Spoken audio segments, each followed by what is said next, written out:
अस्सलाम वालेकुम students, welcome to national chemistry talent contest. आज हमारा जो टॉपिक है पढ़ने का वो कार्बोनाइल केमिस्ट्री शुरू हम करने जा रहे हैं। इससे पहले हमने बेसिक्स ऑर्गेनिक केमिस्ट्री के हवाले से पढ़ी थी और फिर बेसिक्स के अंदर बहुत सारे टॉपिक्स थे। मैं अब दोबारा नहीं बता रहा टू सेव माई टाइम।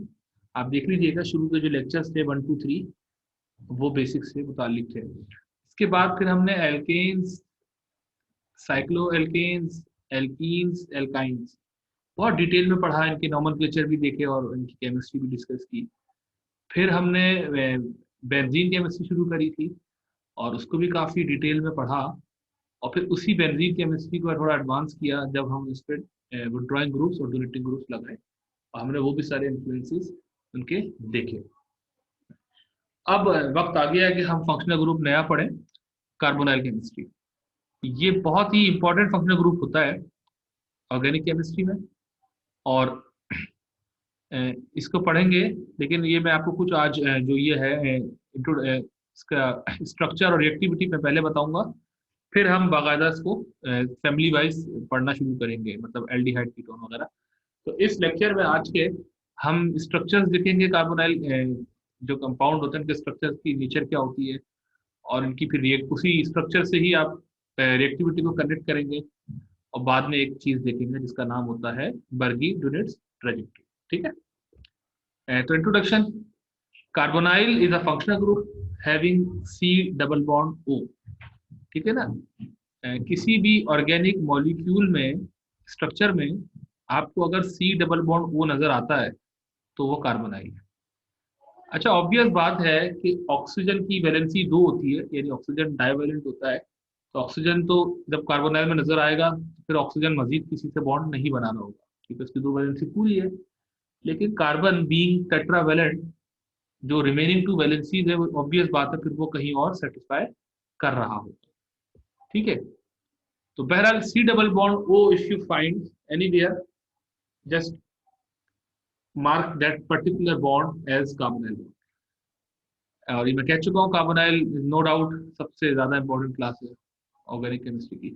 70% जितने भी ऑर्गेनिक कंपाउंड होते हैं ना, उसमें कार्बोनाइल कंटेनिंग फंक्शनल ग्रुप्स होते हैं। अगर आप नेचर में बात करें नेचुरल कंपाउंड्स की, तो सबसे ज्यादा आपको पता है कार्बोहाइड्रेट होता है, जो मोस्ट अबंडेंट नेचुरल कंपाउंड है, कार्बोहाइड्रेट्स। तो कार्बोहाइड्रेट में भी क्या होता है, एल्डिहाइड्स होते हैं या कीटोन्स होते हैं। ठीक है, तो हम देखेंगे जब पढ़ेंगे फ्यूचर में कि वो पॉलीहाइड्रोक्सी एल्डिहाइड्स या पॉलीहाइड्रोक्सी कीटोन्स या compound hydrolysed to them are called carbohydrates.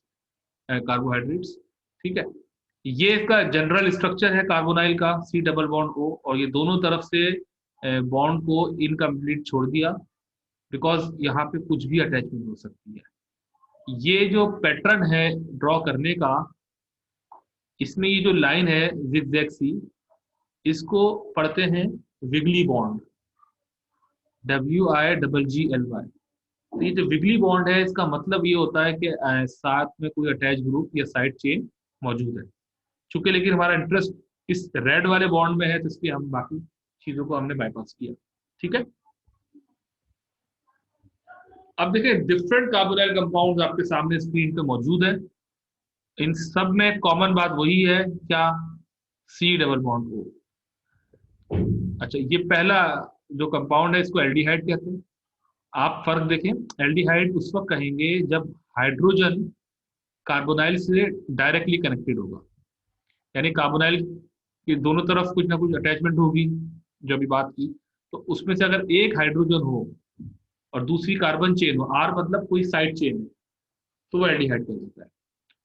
अगर आर एच हो, यानी दोनों तरफ एच हो, हाइड्रोजन हो, तब भी एल्डिहाइड ही कहलाएगा। ठीक है, अभी कुछ मिक्स केसेस आएंगे वो मैं बाद में बताऊंगा आपको। अच्छा, इसके बाद अगर दोनों तरफ कार्बन मौजूद हो, यानी कार्बोनाइल के दोनों तरफ जो डायरेक्ट अटैचमेंट है वो कार्बन से हो, और फिर कार्बन फर्दर कुछ भी कर रहा हो, यानी किसी और से कार्बन से बॉन्ड कर रहा है या कुछ और कहीं और बॉन्ड कर रहा है, तब भी ये कीटोन ही कहलाएगा। If hydroxy is directly connected to carbonyl, we call it carboxylic acid. इसी तरह अगर क्लोरीन डायरेक्टली कनेक्टेड होगा कार्बोनाइल से तो हम उसको एसिड क्लोराइड कहेंगे। अगर RO, जिसको एल्क ऑक्सी पढ़ते हैं, alkoxy is connected to carbonyl, we call it ester. Amino NH2 अगर कनेक्ट होगा तो इसको अमाइड कहेंगे। ठीक है। अच्छा, ये चीज, इसको हम क्या पढ़ेंगे? कोई मुझे पहले गाइड करेगा? मतलब कार्बोनाइल से क्या चीज कनेक्ट हो तो एसिड एनहाइड्राइड कहलाएगा? इसको हम क्या कहेंगे? जिस तरह इसको अमीनो, इसको एल्कोक्सी कह रहे हैं। जी स्टूडेंट। इनोल। नहीं, ट्राई करते रहें। सर एथर। तो नहीं ईथर अगर कनेक्टेड नहीं कार्बोनाइल। नहीं सर ये पूरी एस्टर लिंकेज नहीं है? नहीं। आपको याद है मैंने आपको एक टर्म बताई थी, एसाइल, ACYL, एसाइल। याद आ रहा है जब मैंने आपको फ्राइडल क्राफ्ट रिएक्शन पढ़ाए थे बेंजीन के, फ्राइडल क्राफ्ट एसाइलेशन इनहाइलेशन, मैंने बताया था ना आर कार्बोनाइल को एसाइल कहते हैं। याद आ रहा है कुछ? यस। ठीक है। तो ये एसाइल ग्रुप हो गया। आर प्राइम, प्राइम और अनप्राइम का मतलब होता है डिफरेंस, यानी आर और आर प्राइम सेम भी हो सकते हैं, डिफरेंट भी हो सकते हैं, इसलिए हम प्राइम लगा देते हैं। अगर हम प्राइम नहीं लगाएंगे तो हो सकता है आपको ये इंप्रेशन मिलेगा सर दोनों सेम ग्रुप्स हैं, इसलिए ये प्राइम लगाते हैं, PRIME। अच्छा, तो ये जो आर प्राइम कार्बोनाइल है या फिर ये आर कार्बोनाइल, ये कहलाता है एसाइल। और फिर ऑक्सीजन भी लगा हुआ है तो एसाइल ऑक्सी। जिस तरह ये एल्क ऑक्सी है ना, एल्काइल के साथ ऑक्सीजन लगा हुआ है, एल्क ऑक्सी, ये कहलाएगा एसाइल ऑक्सी। तो carbonyl directly connected to acyloxy is called acid anhydride. ठीक है। अच्छा, ये इमाइड है। अब मैं आपको एक बात बताऊं,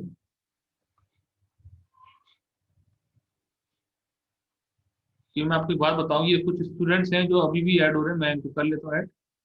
okay, I have added more student in this virtual class. Okay, वो ये कि ये कितने हैं? 8 फंक्शनल ग्रुप्स हैं जिनमें कार्बोनाइल कॉमन है, तो ये कार्बोनाइल फंक्शनल ग्रुप्स कहलाते हैं। और OH जो है ना, अगर किसी sp3 कार्बन से डायरेक्टली अटैच होता है, sp3 कार्बन वो कार्बन जो सैचुरेटेड हो, जिसकी वैलेंसी बगैर पाई बॉन्ड के सेटिस्फाई हो, तो फिर वो अल्कोहल कहलाता है। लेकिन ये अल्कोहल नहीं कहलाएगा, इसको ये मत बोलिएगा सर ये अल्कोहल भी है और कार्बोनाइल भी है। अब ये एक नया फंक्शनल ग्रुप बन गया कार्बोक्सिलिक एसिड, ये अल्कोहल वाली इसमें कोई बात नहीं। इसी तरह ये वाला जो है ईस्टर, ये इसको ईथर मत कहिएगा। ईथर उस वक्त होता जब ROR होता, यानी एल्काइल ऑक्सीजन एल्काइल। क्योंकि कार्बोनाइल से डायरेक्टली कनेक्ट हो गया तो अब ये ईस्टर बन गया, इसको ईथर नहीं कहेंगे। इसी तरह ये जो NH2 है, अगर ये किसी डायरेक्टली R से कनेक्ट होता, यानी किसी एल्काइल चेन से, तो आप इसको अमीन कहते हैं, बिल्कुल कहते हैं। लेकिन ये अब अमीन नहीं है, ये अमाइड है। उसमें स्पेलिंग होती है AMINE, ये AMIDE है। तो ये मैं आपको इसलिए बता रहा हूँ कि ये अलग है। तो कभी कभी स्टूडेंट जो मतलब बहुत ही बिगनर्स होते हैं वो समझते हैं कि सर ये अमीन ही तो है, मतलब जैसे अमीन होता है, तो उनको बताना होता है ये अमीन नहीं है। अमीन उस वक्त होता है जब कार्बोनाइल नहीं होता। ठीक है। एनीवेज, अच्छा, आप चूंकि वो पढ़ चुके हैं पहला लेक्चर, शुरू के लेक्चर, उसमें हमने ऑक्सीडेशन लेवल्स पढ़े थे, ठीक है ना? तो उसके मुताबिक एल्डिहाइड और कीटोन एक लेवल पे मौजूद है ऑक्सीडेशन लेवल में, ठीक है ना? जो लेवल आपका 1 था, 2 था, लेवल 2, यानी 0 लेवल था, फिर 1 था, फिर 2 था। और कार्बोक्सिलिक से लेकर ये इमाइड तक लेवल 4 में है, यानी 3 बॉन्ड्स टू हेटेरो एटम में। कुछ याद आ रही है ये बात? Yes sir. ठीक है। तो इसका मतलब है कि एल्डिहाइड और कीटोन की रिएक्टिविटी तकरीबन क्लोज है। हम इनको एक साथ डिस्कस करेंगे, यानी जब हम एल्डिहाइड डिस्कस करेंगे तो ऑटोमेटिकली कीटोन भी डिस्कस हो रहा होगा। ठीक है। अलबत्ता ये जो बाकी कार्बोक्सिलिक बाकी कार्बोनाइल कंपाउंड्स हैं उनको हम अलग डिस्कस करेंगे। तो इसीलिए ऑर्गेनिक केमिस्ट्री की जो बुक्स होती है ना, पब्लिश बुक्स जो आपको बहुत सारी मिलेंगी मार्केट में या सॉफ्ट कॉपीज आपको होंगी, उसमें केमिस्ट्री ऑफ एल्डिहाइड जब पढ़ाया जाता है, चैप्टर होता है, तो उसके साथ ही केमिस्ट्री ऑफ कीटोन भी लिखा होता है, यानी chemistry of aldehydes and ketones you लिखा हुआ होता है। जबकि ये एक अलग चैप्टर होता है कार्बोक्सिलिक एसिड वाला, और इसको कहा जाता है chemistry of carboxylic acids and their derivatives. मतलब ये है कि ये जो बाकी है कार्बोक्सिलिक एसिड के अलावा, यानी ये एसिड क्लोराइड और नीचे के ये चारों, ये सब कहलाते हैं कार्बोक्सिलिक एसिड डेरिवेटिव्स। ये कार्बोक्सिलिक एसिड से ही डिराइव हुए हैं। यानी कार्बोक्सिलिक एसिड का OH अगर रिप्लेस कर दें क्लोरीन से या OR से या NH2 से या इन चीजों से, तो वो कहलाएगा कार्बोक्सिलिक एसिड डेरिवेटिव। ठीक है, तो कार्बोक्सिलिक एसिड डेरिवेटिव की जो टर्म अगर आप कहीं देखें तो इससे मतलब लेंगे carboxylic acid itself and acid chloride, ester, amide, anhydride, imide, etcetera. जबकि एल्डिहाइड कीटोन अलग ही चीज है। ठीक है, ओके। Excuse me sir. जी एक्सक्यूज्ड। सर एसिड एनहाइड्राइड और इमाइड जो है वो 3 बॉन्ड्स जो हेटेरोएटम्स होते हैं। जी बिल्कुल, 3 बॉन्ड हेटेरो बॉन्ड होता है पर कार्बन, सी कार्बन। मतलब आप इस Okay, कार्बन से देखें तो 3 बॉन्ड, इससे देखें तो दोबारा 3। ठीक है, सेम एज फॉर इमाइड। और हाँ, स्पेलिंग देख लीजिएगा, ये अमाइड है AMIDE, ये इमाइड है IMIDE। तो देखने कितनी क्लोज स्पेलिंग है, ए और आई का फर्क है बस। ठीक है, और इसी तरह एक अमीन होता है AMINE, वो ये होता है जब NH2 डायरेक्ट कार्बन से मतलब sp3 कार्बन से अटैच होता है। और इसी तरह ये एसिड क्लोराइड है, लेकिन एक आपका एल्काइल क्लोराइड होता है जिसको हेलो एल्कीन भी कहते हैं, वो होता है जब वही sp3 कार्बन से क्लोरीन अटैच हो। तो ये थोड़े से फर्क है, देख लीजिएगा। अच्छा, कार्बोनाइल की जो ज्योमेट्री है वो फ्लैट है, यानी C डबल बॉन्ड O और साथ में ये जो दो अटैचमेंट होगी यानी लेफ्ट और राइट पे, चाहे वो हाइड्रोजन हो यानी एल्डिहाइड हो, या कार्बन हो या हाइड्रोक्सी हो, वट एवर, वो सब एक ही प्लेन पर होते हैं, यानी कोप्लेनर फ्लैट। मैं कहना क्या चाह रहा हूं, देखें ये जो 4 एटम्स हैं, 4 कैसे, एक ऑक्सीजन हो गया आपका, एक कार्बन हो गया, यानी कार्बोनाइल के 2 एटम्स हो गए, कार्बन ऑक्सीजन, और एक यहाँ पे जो इस कार्बन से डायरेक्टली कनेक्टेड है, what ever, hydrogen, carbon, oxygen, nitrogen, chlorine, जो भी है। और इसी तरह यहाँ पे ये जो 4 एटम्स हैं, दे आर प्लेनर, कोप्लेनर। ठीक है, एक ही प्लेन पे एग्जिस्ट करते हैं। अच्छा, कार्बोनाइल, कार्बन और ऑक्सीजन दोनों की जो हाइब्रिडाइजेशन है वो sp2 होती है। और आपको लॉजिक भी पता है कि sp3 में क्या होता है, कार्बन की हाइब्रिडाइजेशन sp3 कब होती है, जब चारों सिंगल बॉन्ड होते हैं। और अगर एक डबल बॉन्ड और 2 सिंगल बॉन्ड हो तो sp2 होती है, और अगर एक ट्रिपल बॉन्ड और एक सिंगल बॉन्ड हो तो sp होती है। ये आपको ऑलरेडी सारी बातें पता है। ठीक है, ये रिकॉल मैं करा रहा हूँ, लेकिन ये लाजमी याद रखिएगा, अभी इसका इस्तेमाल होगा आगे। और बॉन्ड एंगल वो ऑलमोस्ट 120 डिग्री ईच साइड पे होता है तकरीबन। ठीक है, कहीं कहीं 119 होता है, 119 कहीं पे 121 भी होता है। तो यानी ओवरऑल तो अंडरस्टूड बात है ना कि 360 डिग्री ही हो सकता है एक रोटेशन का। तो 360 को जब 3 से डिवाइड करेंगे तो 120 आएगा। तो ये ऑलमोस्ट लिखा है, एग्जैक्ट नहीं होता। आपको पता है फिर इसमें और फैक्टर्स आ जाएंगे, स्टेरिक हिंड्रेंस, इलेक्ट्रॉनिक रिपल्शन, ये जो 2-3 फैक्टर्स हैं ये कहीं ना कहीं बॉन्ड को आगे पीछे कर देंगे। यानी अगर फर्ज करें ये यहाँ पे कोई बहुत बड़ा सा ग्रुप लगा और यहाँ पे भी लगा है, तो इनकी जो बीच की स्पेसिंग है 120 डिग्री, वो एक्सीड कर सकती है, वो 121 भी जा सकती है। और एक्सीड करेगी तो जाहिर सी बात है फिर इनमें से किसी एक पार्टनर को कम होना पड़ेगा, या दोनों थोड़ा थोड़ा कम हो जाएंगे एंगल में, वॉट एवर। अच्छा, 2 फेजेस होते हैं, एक कहलाता है अल्फा फेज, एक कहलाता है बीटा फेज। चूंकि कार्बोनाइल फ्लैट होता है तो फ्लैट स्पीशी के 2 फेज हो सकते हैं, अल्फा फेज और बीटा, अबव फेज और बिलो फेज।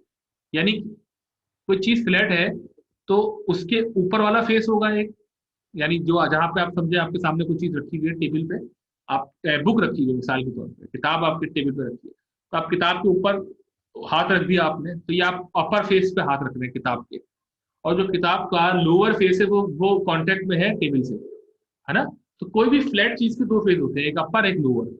अपर फेज को हम ऑर्गेनिक केमिस्ट्री की लैंग्वेज में बीटा फेज कहते हैं, और लोअर फेज को ऑर्गेनिक केमिस्ट्री की लैंग्वेज में अल्फा फेज कहते हैं। ठीक है, तो अगर आप कहीं पे लफ्ज अल्फा फेज देखें लिखा हुआ या सुने तो आप समझ जाए बिलो द प्लेन की बात है, और अगर बीटा फेज देखें तो अबव द प्लेन की बात है। ठीक है, अच्छा इसको याद करने का तरीका भी बता दूं, क्योंकि ये स्टूडेंट कंफ्यूज हो जाते हैं कि अल्फा फेज बीटा फेज, मतलब वो वाइस वर्सा कर देते हैं। देखिए, ए फॉर अबव होता है और बी फॉर बिलो होता है, लेकिन इसमें लिखने में उल्टा है, यानी अबव के लिए अल्फा होना चाहिए था स्टूडेंट, अगर लेटर से बात करें ना, A for alpha, A for above, B for beta, B for below. लेकिन ऐसा नहीं हुआ, उल्टा हो गया। यानी बी फॉर बीटा है लेकिन वो अबव के लिए, और ए फॉर अल्फा है लेकिन वो बिलो के लिए। तो आप इस तरह याद रखिएगा कि उल्टा है, यानी अल्फा अबव नहीं है। हालांकि अगर अल्फा अबव होता और बीटा बिलो होता तो आसान हो जाता है आपको। तो आप ये नेमोनिक बना लें, मतलब एक आइडिया कीजिए कि उल्टा है, अल्फा बिलो है और बीटा अबव है। ये फेज है, कार्बोनाइल है। अब देखिए ये ग्रीन वाला जो फेज, ग्रीन एरो दिखा रहे हैं, ये अबव फेज को इंडिकेट कर रहा है या बिलो फेज को?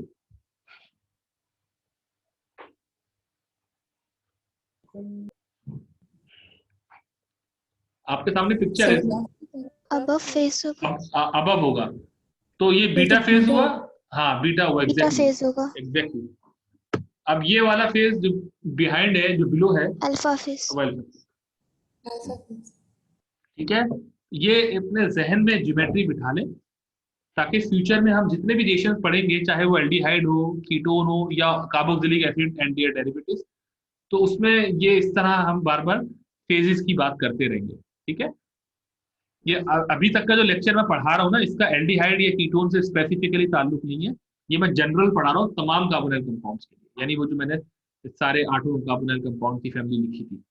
अच्छा अच्छा, अल्फा फेज बीटा फेज हमने पढ़ लिया, आसान था। अब दो तरीके से फेजेस और हो सकते हैं कार्बोनाइल के। मोहम्मद उस्मान, आप क्वेश्चन पूछ सकते हैं। सर ये जो अल्फा फेस है, ये कार्बन वाली साइड ना? देखिए दोनों ही कार्बोनाइल की साइड है। ये आपके सामने ये जो कार्बोनाइल मतलब बना वो हुआ है, कार्बन ऑक्सीजन की तरफ से अगर जाए तो बीटा, और अगर उसके बिल्कुल ऑपोजिट जाए तो अल्फा, ऐसा? नहीं ऐसा नहीं है। दोनों केसेस में जा कार्बन की तरफ ही रहा है, कार्बन ऑक्सीजन की तरफ रहा है, लेकिन एक ऊपर से एंट्री हो रही है, एक नीचे से एंट्री हो रही है। ये है मतलब सर ऊपर वाला ऑक्सीजन के करीब है ज्यादा। नहीं नहीं, ऐसा कुछ नहीं है, ऐसा कुछ नहीं है। आप इसको यूं समझे ना, ये कार्बोनाइल और लिखा हुआ, और ये जो स्क्वायर बना हुआ है, मतलब ये तो टिल्टेड है, इसको आप समझे कोई फ्लैट, कोई कागज है, कोई कोई ऐसी चीज है। अब ऊपर से डिलीवरी होती है किसी भी न्यूक्लियोफाइल की या इलेक्ट्रोफाइल की, वॉटेवर, वो बीटा फेज कहलाएगा, नीचे से अल्फा। जी, दो पार्टिसिपेंट और हैंड रेज करेंगे, पूछें कुछ। सर फिर क्या फर्क क्या रह गया फिर, क्या फर्क किस चीज में? अगर बीटा किस चीज फेज और अल्फा फेज में? यार मैं आपको सीधी सी बात बताऊं, आप किताब लें एक, ठीक है ना, बुक लें, अपने हाथ से पकड़ के सामने रख लें, हाँ सर मैं समझ गया वो बात, तो मगर फिर फर्क अगर क्या हम है? मॉलिक्यूल को देखें जी जी। तो ऊपर से भी सेम है, नीचे से भी सेम है। अच्छा मैं आपको बताता हूँ, अब मैं समझ गया आप कहने के साथ। वो तो अभी इसलिए सेम है कि मैंने ये दोनों ग्रुप सेम रखे थे, ठीक है। लेकिन जब फ्यूचर में आप पढ़ेंगे आपको समझ में आएगा कि दोनों फेजिस से अलग अलग इनकी रिएक्टिविटी होती है।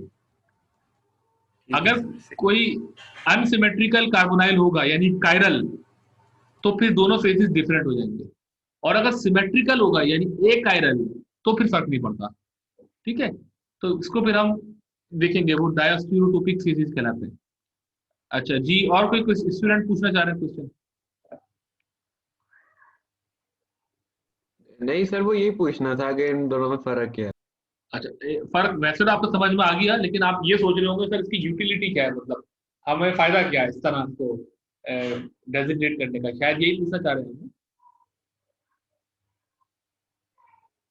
जी सर, वो समझ आ गया कि वो जब अनसिमेट्रिकल होता है, कार्बन की डिस्ट्रीब्यूशन अनइक्वल होती है, इधर डिफरेंट ग्रुप होता है, उधर डिफरेंट ग्रुप होता है, तो in that case it is useful. Yes yes yes, ठीक है। तो फिलहाल आपको दो फिजिक्स समझ में आ गए, वो जब इसकी रियल एप्लीकेशन आएगी तो अब मैं इसको कनेक्ट कर दूंगा इस बात को। अच्छा, रीफेज साइफेज, ये अलग तरीके से आप डिफाइन कर सकते हैं दो फेजेस को। अभी कह रहे हैं कि अगर कार्बोनाइल जो है दो उस पर डिफरेंट ग्रुप्स लगे हुए हों, यानी कार्बोनाइल के साथ जो जो दो ग्रुप्स लगे हुए वो अगर डिफरेंट है, तो दो तरीके से फेजेस और जनरेट हो सकते हैं, री और साई।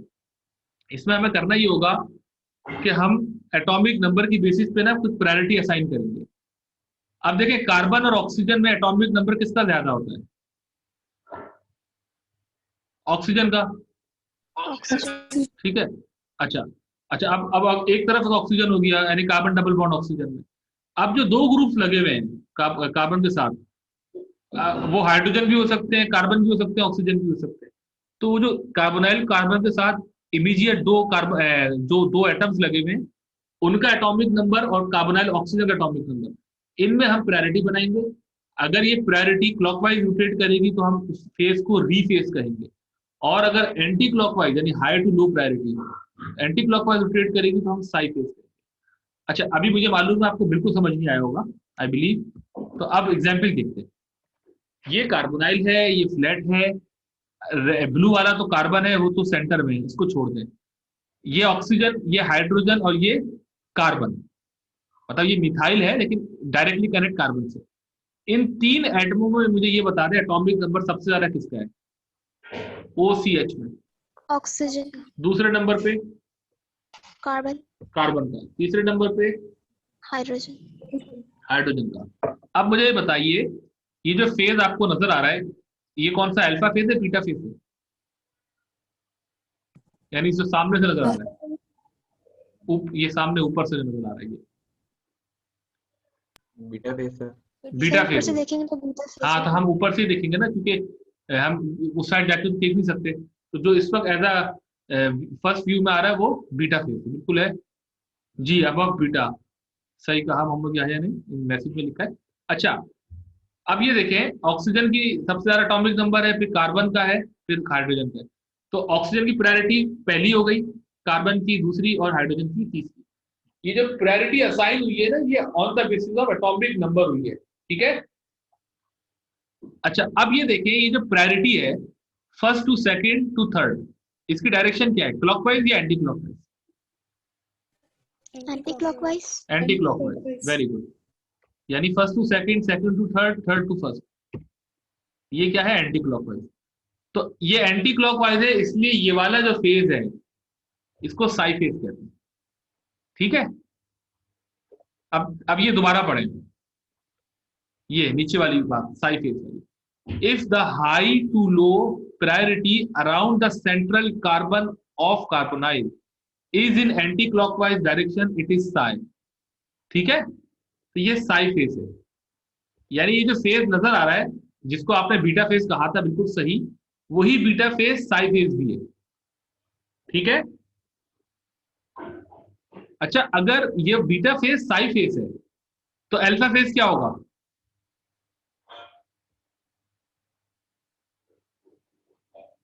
क्या वो भी साई होगा या री होगा? फेस वो री फेज हो जाएगा। तो ये दो फेजेस हमने और पढ़े। अभी आएंगे दोबारा क्वेश्चन में, मैं आपको कराऊंगा, और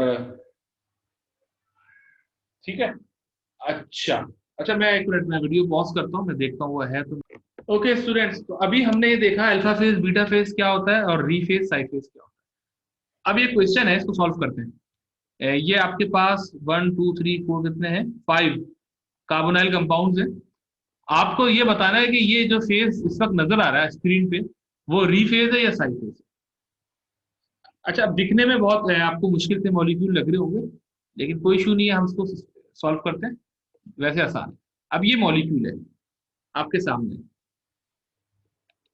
ये बात ये हुई थी कि ये एक ऑक्सीजन है, ये कार्बन है, और ये कार्बन है। ये बस आपको देखिए, इतने बड़े मॉलिक्यूल से कोई लेना देना नहीं है, आपको सिर्फ कार्बोनाइल वाली ऑक्सीजन देखनी है, और कार्बोनाइल के साथ जो इमीडिएट दो एटम्स अटैच्ड है उनको देखना है। ये भी कार्बन है और ये भी कार्बन है, लेकिन आप जानते हैं ये वाली कार्बन जो है लेफ्ट वाली, इसके साथ फर्दर 1 कार्बन अटैच है और 2 हाइड्रोजन अटैच है, जबकि इस कार्बन के साथ 2 कार्बन और 1 हाइड्रोजन अटैच है, ठीक है। तो इसीलिए ये आपका क्लॉकवाइज डायरेक्शन हो जाएगी। कैसे, मैं दोबारा बता दूं, ये ऑक्सीजन नंबर 1 प्रायोरिटी है और इसको नंबर 2 कहेंगे। अब आप बोलेंगे सर 2 इसको क्यों कह रहे हैं, इसको क्यों नहीं कह रहे, दोनों में कार्बन है। इसको मैं 2 इसलिए कह रहा हूं सेकंड प्रायोरिटी, कि ये फिर फर्दर 2 कार्बन से कनेक्टेड है, जबकि ये किसी और, ये 1 कार्बन से कनेक्टेड है। तो इसलिए अगर ये आपका फेज का, ये क्लॉकवाइज है प्रायोरिटी, तो ये फेज कौन सा हुआ, री फेज हुआ, ठीक है। अब ये मॉलिक्यूल है, इसके बारे में जरा आप मुझे बताएं कि ये आपको री फेज लगता है या साई फेज लगता है, थोड़ा सा इसको कोशिश करें सॉल्व करने। Tell me.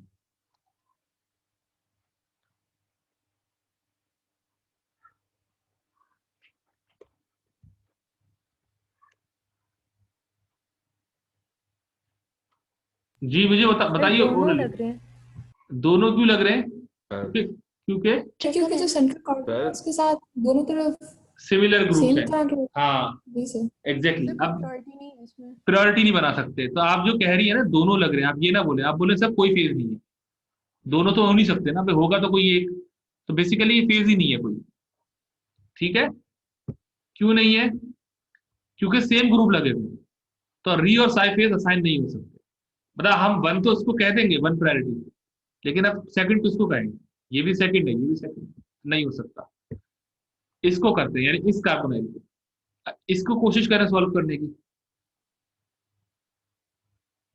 ये कार्बोनाइल जो है ये री फेज पे नजर आ रहा है या साई फेज पे नजर आ रहा है?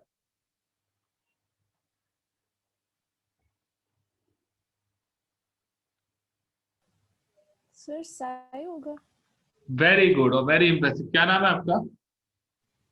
सर एमन Anwar from Quetta. Very good. अच्छा मैं बाकी लोगों को एक्सप्लेन करता हूँ साई उन्होंने क्यों कहा। देखिए दोबारा देखें जिनकी समझ नहीं आया, ये ये कार्बन, की तरफ। हाँ देखिए कार्बोनाइल की ऑक्सीजन तो एक ऑक्सीजन है और ये दोनों नाइट्रोजन है, तो ऑक्सीजन तो नंबर वन प्रायोरिटी हो गई। अब नाइट्रोजन दोनों तरफ कॉमन है, तो सेम है, तो प्रायोरिटी असाइन नहीं कर सकते। तो अगला मेंबर देखते हैं। अब ये जो पूरा पोर्शन है, ये इधर भी यही है, इधर भी यही है, तो ये भी सेम है, तो छोड़ दें चलिए। यहाँ देखते हैं, यहाँ पे ये वाली कार्बन, ये वाली कार्बन भी सेम है, ये कार्बन, ये कार्बन भी सेम है। लेकिन देखिए ये डिफरिंग पॉइंट है, यहाँ पे क्लोरीन करीब है, जबकि अगर आप यहाँ से आते हैं इस नाइट्रोजन से तो क्लोरीन दूर है। तो इसका मतलब है ये वाला जो फेज है, इस पोर्शन है ये वाला, ये जीत गया, इसकी प्रायोरिटी सेकंड हो गई और इस वाले की थर्ड हो गई। तो 1 2 3, यानी फर्स्ट प्रायोरिटी ये, सेकंड ये, थर्ड ये एंटी क्लॉकवाइज हो गया, तो इसलिए ये साई फेज हो गया। तो आपको फेजेस को आइडेंटिफाई करना आना चाहिए कि ये री फेज है या साई फेज है, और प्रैक्टिस करें। तो तवज्जो से देखिए और मुझे आंसर दें और उसको एक्सप्लेन करें कि ये कार्बोनाइल री फेज पे नजर आ रहा है या साई फेज पे? फिर साई फेज पे। Sai phase. Okay very good. देखिए मैं जस्टिफाई करता हूं दोबारा जिनको नहीं समझ में आया। ये C double bond O carbonyl है, ऑक्सीजन की प्रायोरिटी नंबर 1 है, दोनों तरफ कार्बन है, लेकिन ये जो लेफ्ट वाली कार्बन है इसकी प्रायोरिटी ज्यादा है as compare to the right one. The reason is that left वाली कार्बन जो है ना वो फर्दर एक एडिशनल कार्बन से कनेक्टेड है, जबकि राइट वाली नहीं है। मतलब दोनों की जो नीचे कार्बन है वो तो सेम है, लेकिन ये कार्बन इधर लेफ्ट साइड पे कार्बन से कनेक्ट है, जबकि ये कार्बन हाइड्रोजन से कनेक्ट है। तो इसीलिए लेफ्ट वाले पोर्शन की प्रायोरिटी ज्यादा होगी as compare to the right one. तो 1 2 3 anti clockwise again, so it is si face. ठीक है भाई, अब इसकी बात करते हैं। क्या कहेंगे, री फेज नजर आ रहा है आपको या साई फेज नजर आ रहा है स्क्रीन?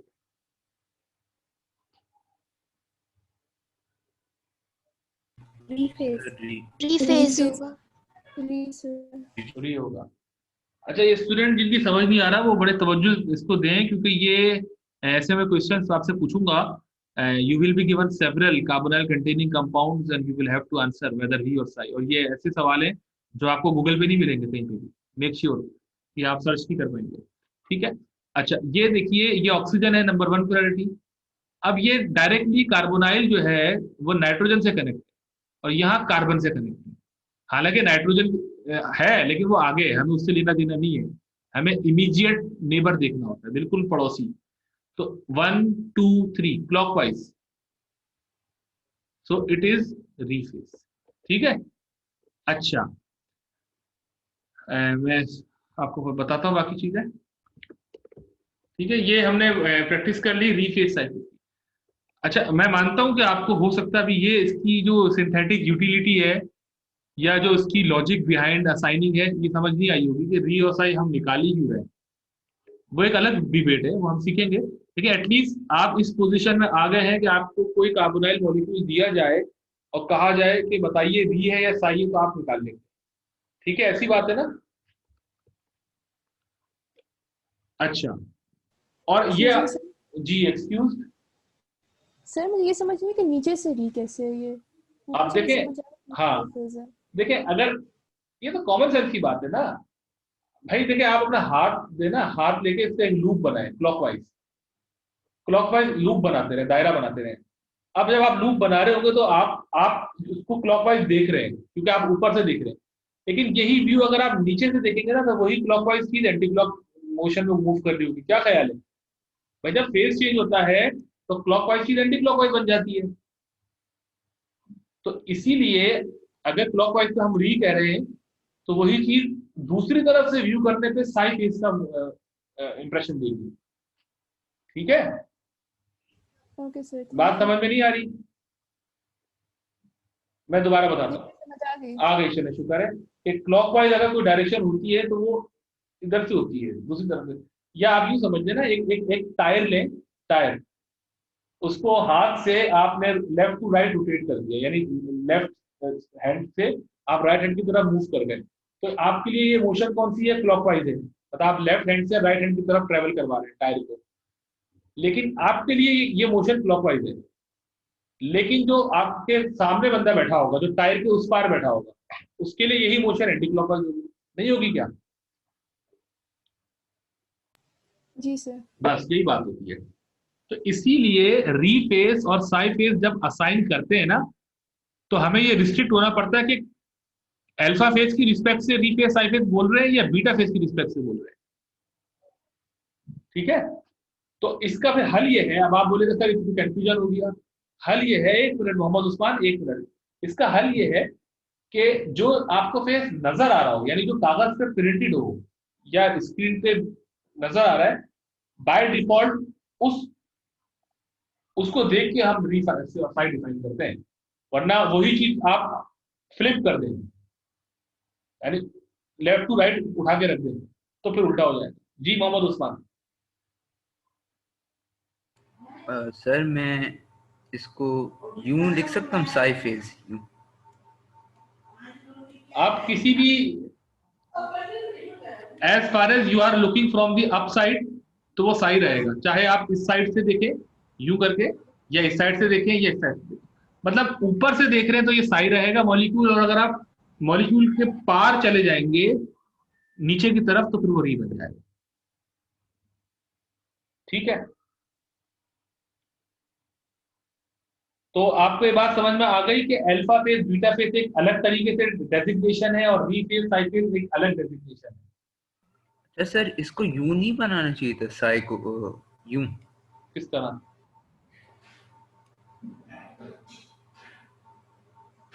ये तो आपने वो अल्फा और वो बना दिया बीटा। हाँ हाँ, वो तो मैंने समझाने क्यों बनाया, आप सही कह रहे हैं, यू मूव तो यूं ही करेगा, लेकिन ये तो बता रहे हैं कि ये जो फेज है जो आपको इस वक्त ऊपर से नजर आ रहा है वो साई फेज। ठीक है, अच्छा अच्छा, अब ये देखें, अल्फा फेज, बीटा फेज, री फेज, साई फेज, हमने 4 फेजेस पढ़े, और ऐसा नहीं है कि मॉलिक्यूल में 4 फेज होते हैं, मतलब अल्फा फेज बीटा फेज एक अलग क्लासिफिकेशन, अलग डेजिग्नेशन है, और री साई अलग है, और इनका आपस में कोई कनेक्शन नहीं है। ये बड़ी इंपॉर्टेंट बात बताने जा रहा हूँ। ऐसा नहीं है कि alpha face is always re face या alpha face is always si face. Alpha face could be re, could be si, and vice versa. ठीक है, अच्छा,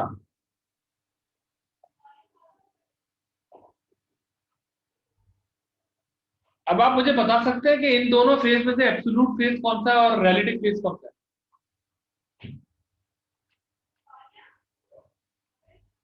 कोई आइडिया है? सर अल्फा बीटा जो होंगे एब्सोल्यूट होंगे और री और साई रिलेटिव होंगे। ना ना, बिल्कुल आपने उल्टा बोल दिया। Alpha phase beta phase relative होते हैं और री और साई फेज एब्सोल्यूट होते हैं। अच्छा, पहले मैं ये बता दूं एब्सोल्यूट और रिलेटिव से मतलब क्या होता है, सुनिएगा गौर से। रिलेटिव का मतलब होता है किसी रेफरेंस के हवाले से। देखिए आपके सामने स्क्रीन पे ये जो ऊपर वाला फेज है ग्रीन वाला, ये बीटा फेज है। ठीक है, बाकी ये छोड़े, मैं आपको यहाँ दिखाता हूँ, कहाँ पे, ये हाँ, ये जो आपके सामने ग्रीन मैंने एरो दिखाया, यानी ऊपर से आप बीटा फेज देख रहे हैं इसको, और ये नीचे से क्योंकि नीचे है तो अल्फा फेज है। अब मेरी बात सुनिएगा, अगर मैं इस मॉलिक्यूल को फ्लिप कर दूं, फ्लिप समझते हैं ना, जैसे फ्लिप का मतलब है बिल्कुल अपसाइड डाउन कर दूं। तो अगर मैं इसको फ्लिप कर दूंगा तो नया बीटा फेज आ जाएगा, यानी फिर भी जो ऊपर वाला फेज होगा वो बीटा ही कहलाएगा और नीचे वाला अल्फा ही कहलाएगा। मेरी बात समझ में आ रही है? यानी अल्फा बीटा का ताल्लुक होता है ऊपर या नीचे के विजन से, या आप ऊपर से व्यू कर रहे हैं नीचे से व्यू कर रहे हैं। जबकि री और साई में अगर आप फ्लिप भी कर देंगे तो फिर साई उस तरफ चला जाएगा या री उस तरफ चला जाएगा। क्या मतलब, इस वक्त ये जो फेज है ऊपर वाला यानी बीटा फेज वो साई फेज है और अल्फा फेज क्या है, री है। लेकिन अगर मैं इस मॉलिक्यूल को फ्लिप कर दूं, फ्लिप का मतलब है हाइड्रोजन इस तरफ आ जाए और मिथाइल इस तरफ आ जाए और ये मैं पूरा 180 डिग्री पे रोटेट कर दूं इसको, तो उस सूरत में साई फेज नीचे की तरफ चला जाएगा और री फेज ऊपर की तरफ आ जाएगा। Are you getting me? Yes sir. और अगर ऐसा होगा तो इस वक्त साई फेज बीटा फेज है उस, और बाद में साई फेज वही साई फेज अल्फा फेज बन जाएगा। तो साई फेज हमेशा साई रहेगा और री फेज हमेशा री फेज रहेगा, चाहे फ्लिपिंग हो जाए।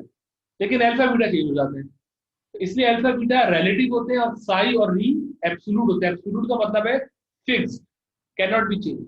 Mohammad Usmail from Lahore, please ask the question.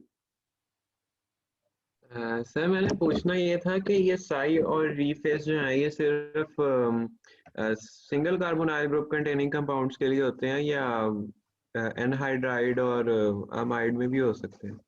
ये हर जगह हो सकते हैं, ठीक है। इसमें देखें हमें कार्बोनाइल देखना है। अच्छा, अगर आप ये पूछना चाह रहे हैं कि सर एनहाइड्राइड में 2 कार्बोनाइल होते हैं और फिर दोनों की रिस्पेक्ट से अलग अलग री साई हो भी सकते हैं, नहीं भी हो सकते, तो उसका जवाब है कि हम, हाँ मैं आपकी बात समझ गया था, तो इसका जवाब है कि हम एट अ टाइम 1 कार्बोनाइल को डिस्कस करते हैं, साइमल्टेनियसली डिस्कस नहीं करते। तो आप जब एनहाइड्राइड या इमाइड की बात करेंगे तो किसी पर्टिकुलर कार्बोनाइल को हिट करके उसी की बात, ठीक है। मतलब एक वक्त में आप 2 कश्तियों में सवार नहीं हो सकते।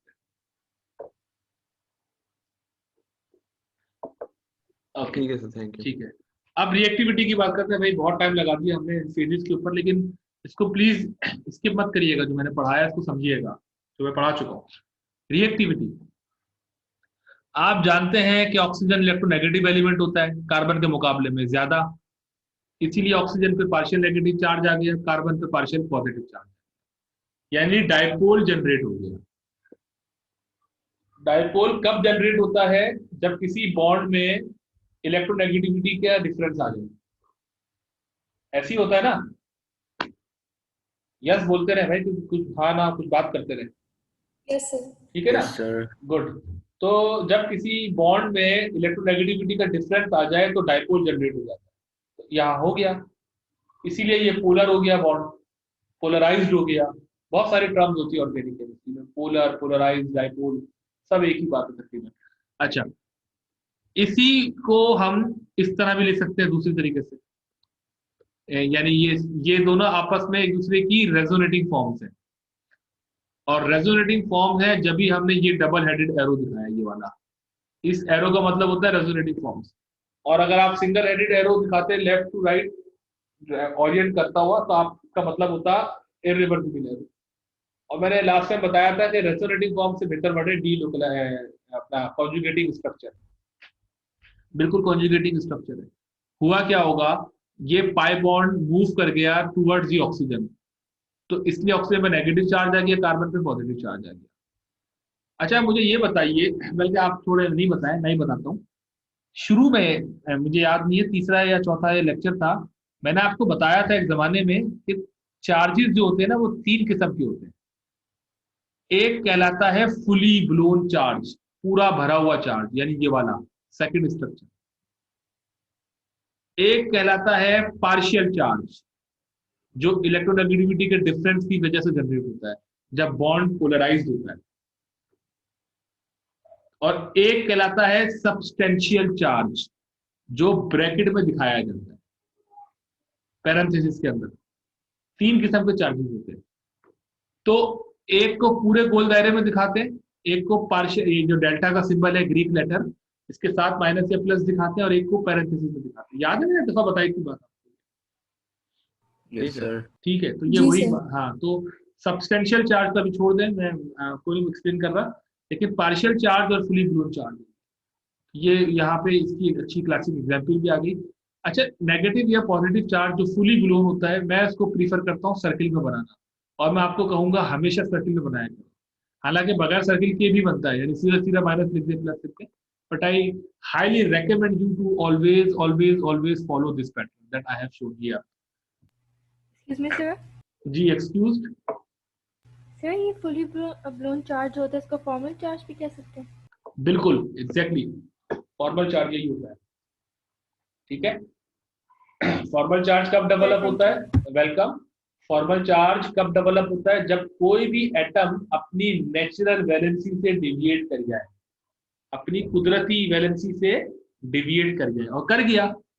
कार्बन की वैलेंसी 4 होती है, सबको मालूम है। जब तक 4 थी तो कोई फॉर्मल चार्ज नहीं था, ये फॉर्मल चार्ज नहीं है, ये तो पार्शियल चार्ज है। लेकिन जैसी 3 हो गई, यानी कम हो गई नेचुरल वैलेंसी, तो चार्ज आ गया, फॉर्मल चार्ज। इसी तरह ऑक्सीजन 2 वैलेंसी तक जब तक था तो सही था, जहां आप 1 की तरफ चले गए या 3 की तरफ भी चले जाते तो फिर वो आपका नेगेटिव चार्ज आ जाएगा, और 3 भी पॉजिटिव चार्ज आएगा, तो फॉर्मल चार्ज डेवलप हो जाता है। इसी को हम कहते हैं फुली ब्लोन चार्ज। ठीक है। अच्छा, कार्बन पार्शियल पॉजिटिव है या फुली पॉजिटिव है व्हाटएवर, तो इसलिए कार्बोनाइल कार्बन जो है वो इलेक्ट्रोफिलिक है, यानी ये जो रेड वाली कार्बन है ये इलेक्ट्रोफिलिक है, और ये जो ग्रीन वाली ऑक्सीजन है ये न्यूक्लियोफिलिक है। अच्छा, इलेक्ट्रोफाइल क्या होते हैं, न्यूक्लियोफाइल क्या होते हैं, ये हम पढ़ चुके हैं जब हमने एल्कीन केमिस्ट्री पढ़ी, याद आया?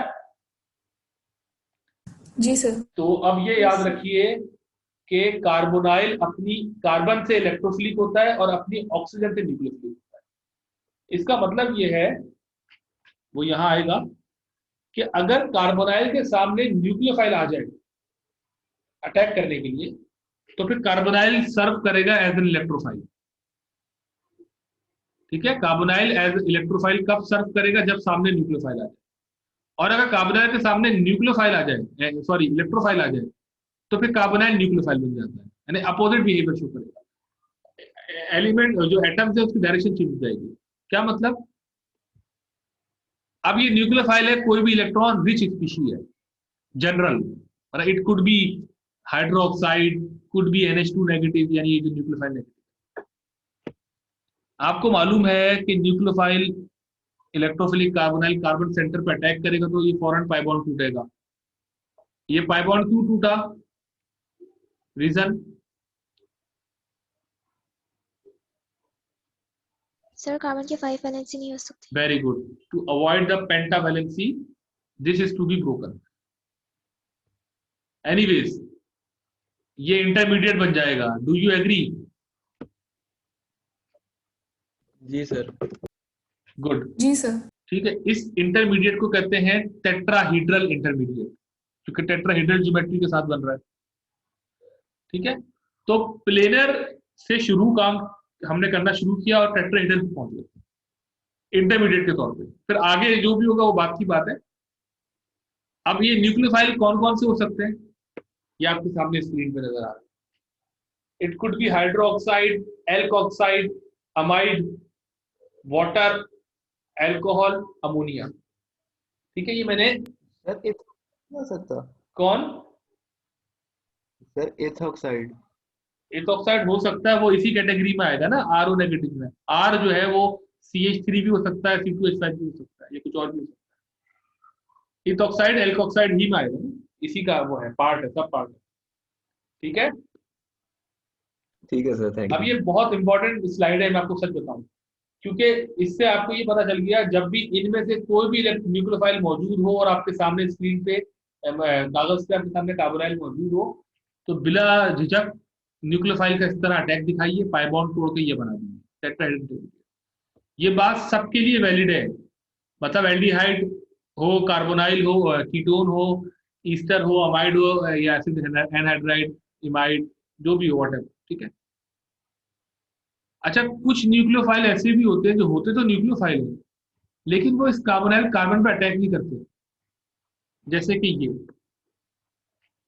अब ये रीजन आपके ध्यान में है, क्या वजह हो सकती है? सर वीक है न्यूक्लियोफाइल। वीक तो नहीं है, देखिए एल्कीन तो बड़ा स्ट्रॉन्ग न्यूक्लियोफाइल होता है, सर एल्कीन। शायद स्टेरिक हिंड्रेंस की वजह से नहीं करते। चले, गुड अप्रोच, लेकिन स्टेरिक हिंड्रेंस तो ये हाइड्राइड तो बहुत ही छोटा सा न्यूक्लियोफाइल होता है, H नेगेटिव, बल्कि इन सबसे छोटा यही है तमाम न्यूक्लियोफाइल जितने भी नजर आ रहे हैं। तो हाइड्राइड भी नहीं कर रहा। तो ना साइज का मसला है ना रिएक्टिविटी का मसला है, स्ट्रेंथ का मसला है। मतलब मसला के क्या मसला है, कुछ और मसला है। देखिए ना स्क्रीन पे, मतलब अगर स्टेरिक हिंड्रेंस का मसला होता कि बड़ा साइज वाला नहीं करता तो H नेगेटिव को तो कम से कम करना चाहिए था। और अगर आप ये कह रहे हैं कि सर वीक है इसलिए नहीं कर रहा, तो एल्कीन तो बड़ा स्ट्रॉन्ग न्यूक्लियोफाइल होता है। आपको याद है हमने पूरी एल्कीन केमिस्ट्री पढ़ी है, हाइड्रेशन, रिएक्शन, ब्रोमिनेशन, हाइड्रोब्रोमिनेशन, पता नहीं क्या क्या पढ़ा है, कितने मजे से रिएक्शन होते थे, बड़े मजेदार रिएक्शन होते थे, हमने बड़ा एंजॉय किया उन लेक्चर्स को। इसका जवाब सर क्या है? शायद इसका टेट्राहेड्रल इंटरमीडिएट स्टेबल नहीं होगा इस वजह से। नहीं, ये भी नहीं है। चले, अच्छी बात है कि आप लोग एटलीस्ट इंटरेक्टिव है। इसका रियल आंसर ये है, असल जवाब ये है, incompatibility with the carbonyl carbon orbital.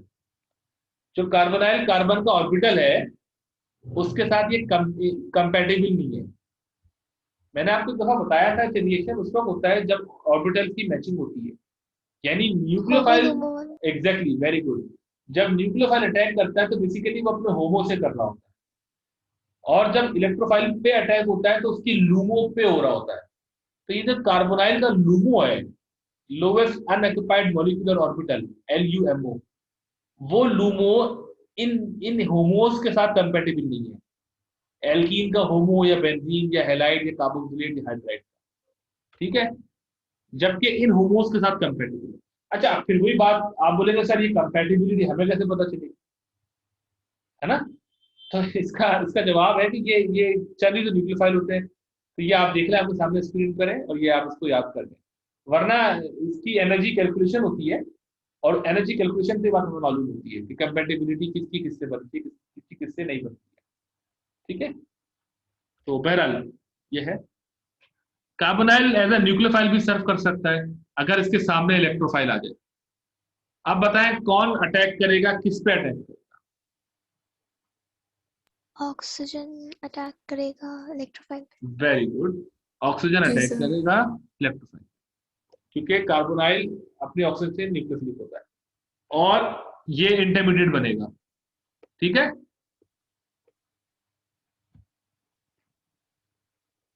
और इलेक्ट्रोफाइल अब क्या हो सकते हैं in general? It could be proton, H positive proton, could be borane, BH3। ये आपका इससे वास्ता पड़ चुका है बोरेन से, कहाँ पड़ा था? Hydroboration. Exactly, Addition very of- good, हाँ very good. Benzene, sorry alkene की anti Markovnikov, not anti Markovnikov, yes anti Markovnikov hydration, जो पढ़ा था हमने, हाइड्रोबोरेशन ऑक्सीडेशन रिएक्शन। और एल्यूमिनियम क्लोराइड, ये भी लुईस एसिड होता है, एंटी ऑर्बिटल होता है, तो ऑक्सीजन का लोन पेयर जो है वो इस पे अपने पेयर एंकर कर सकता है। इसका आपसे कहाँ वास्ता पड़ा था? रिएक्शंस में बेंजीन के लिए। बेंजीन मैम की, acylation, Friedl craft reaction. Very good. तो देख रहे हैं किस तरह चीजें इधर की उधर फिट हो रही होती है, मतलब कोई भी चीज एक्सक्लूसिव नहीं होती है कि बस यहाँ पढ़ ली तो बस खत्म बात। तो एक कॉन्सेप्ट अगर आपने अच्छा बना लिया तो वो अक्सर जगहों पे वैलिड होता है, और बल्कि ये आप पढ़ भी चुके हैं, मैं आपको बताऊं तो एल्यूमिनियम क्लोराइड। अच्छा, ये Muzammil Ali wants to be sir admitted ji. Sir ये जो कार्बोनाइल का जो डबल बॉन्ड है इसमें पाई बॉन्ड क्यों नहीं ब्रेक होता जब इलेक्ट्रोफाइल पे ऑक्सीजन अटैक करता है? That's a very good question, मैं आपको मैं जवाब देता हूँ। ये कब कहना चाहिए, बेसिकली इसको आप अगर रेजोनेटिव फॉर्म बनाए ना तो होगा, मतलब ये जो चीज बन गई, अब आप इस पाई बॉन्ड को यहाँ मूव कर दें ऑक्सीजन की तरफ, पाई इलेक्ट्रॉन को, तो फिर कार्बन पे पॉजिटिव चार्ज आ जाएगा, और single bond oxygen, single bond electrophile. तो इसकी दूसरी जो रेजोनेटिव फॉर्म है वो बिल्कुल बनती है। और मैं जी पूछे, पर आपने कार्बन पे ही नहीं कहा था, मैंने आपसे पूछा था कि कार्बन पे जब ऐसा पॉजिटिव चार्ज है तो वो नहीं करता कॉन्जुगेशन। मैं समझा नहीं, क्यों नहीं करेगा? यहाँ पे पॉजिटिव चार्ज आ सकता है इस कार्बन पे। सर आपने बोला था जब विनाइलिक कार्बन होता है तब वो नहीं करता कॉन्जुगेशन। नहीं, वो तो विनाइलिक थोड़ी है, ये तो एक अलग चीज है ना भाई, सीधी सी बात है ना। ये देखिए, ये पाई बॉन्ड जो है ना, यानी पाई बॉन्ड का मतलब 2 पाई इलेक्ट्रॉन, ये यहाँ को गिरा दें, कोलैप्स कर दें, इस एम्प्टी ऑर्बिटल में डाल दें, तो सी पर पॉजिटिव चार्ज आ जाएगा क्योंकि सी ट्राइवेलेंट हो जाएगा, इस वक्त टेट्रावेलेंट है, ट्राइवेलेंट हो जाएगा तो पॉजिटिव चार्ज आ जाएगा। और ऑक्सीजन जो इस वक्त ट्राइवेलेंट है बाद में वो डाइवेलेंट हो जाएगा, तो ऑक्सीजन खुश हो जाएगा कि उसकी नेचुरल वैलेंसी वापस आ गई, कार्बन उदास हो जाएगा तो कार्बन पे चार्ज आ सर जाएगा। तो यही चीज कार्बन में क्यों नहीं हो रही थी? कब नहीं हो रही थी? कौन सा मॉलिक्यूल था? मुझे याद नहीं है, याद- आपने पहले बोला था कुछ सर जब ऐसे। विनाइलियम कार्बोकेटायन बन रहा था तब आपने बोला था कि वो बहुत अनस्टेबल होता है क्योंकि और जब एलाइलिक कार्बोकेटायन बन रहा था तब आपने बोला था अच्छा कि वो स्टेबल होता है। ठीक है, ठीक है, मैं आपकी बात समझ गया। तो अनस्टेबल होता है, बिल्कुल होता, अभी भी हम कह रहे हैं अनस्टेबल होना एक अलग बात है, दूसरा एग्जिस्ट करना एक अलग बात है। विनाइलियम कैटायन की बात करिए ना आप, सी डबल बॉन्ड सी पे पॉजिटिव चार्ज, तो वो जी सर, और हाँ आपने उसमें बोला था कि वो अनस्टेबल इसलिए होता है क्योंकि वो sp2 पे है, और फिर उसके बाद क्वेश्चन में एग्जैक्टली आपने जवाब दिया था हाँ कि वो कॉन्जुगेशन करता। ओके हाँ ठीक है, मुझे याद आ गया।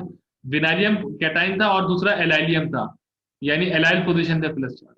और मैंने कहा था एलाइल वाला इसलिए स्टेबल है कि जो पाई बॉन्ड है वो यहाँ पूरा मूव कर सकता है, तो वो जो पॉजिटिव सेंटर था वो न्यूट्रलाइज कर जाएगा और यहाँ पॉजिटिव चार्ज आ जाएगा, ठीक है। तो वो तो देखे ना, पूरा पाई बॉन्ड मूव करके नई जगह पे पाई बॉन्ड बन रहा था, यहाँ पे पाई बॉन्ड कहाँ बन रहा है, ये तो टूट रहा है पाई बॉन्ड। तो इसलिए वो एक अलग केस था एलाइलियम वाला या एलाइल एनाइन वाला, ये एक अलग केस है। अच्छा खैर, अच्छा प्रोटोनेशन मेक्स कार्बोनाइल मोर इलेक्ट्रोफिलिक। देखिए याद रखिए, और बहुत इंपॉर्टेंट बात है, कार्बोनाइल कंपाउंड के सामने अगर आप एसिड लेकर आ जाए, तेजाब एसिड, चाहे कार्बोनाइल कंपाउंड आपका वो एल्डिहाइड हो या कीटोन हो या कार्बोक्सिलिक एसिड हो या ईस्टर हो या अमाइड हो, वॉट जो भी, यानी वो जो 8 फॉर्म लिखी थी, जो भी कार्बोनाइल हो, अगर आपने उसको पहले स्टेप में एसिड से ट्रीट किया तो आपका यही स्टेप होगा, यानी कार्बोनाइल ऑक्सीजन प्रोटोनेट हो जाएगी और OH पॉजिटिव हो जाएगा, यानी ये चीज बन जाएगी पहली वाली। फिर वही बात, इसकी जो रेजोनेटिव फॉर्म है ये वाली है। बाय द वे इन दोनों में जो दो रेजोनेटिव फॉर्म्स हैं, पहली और दूसरी, कौन सी ज्यादा एग्जिस्टिंग है या स्टेबल है?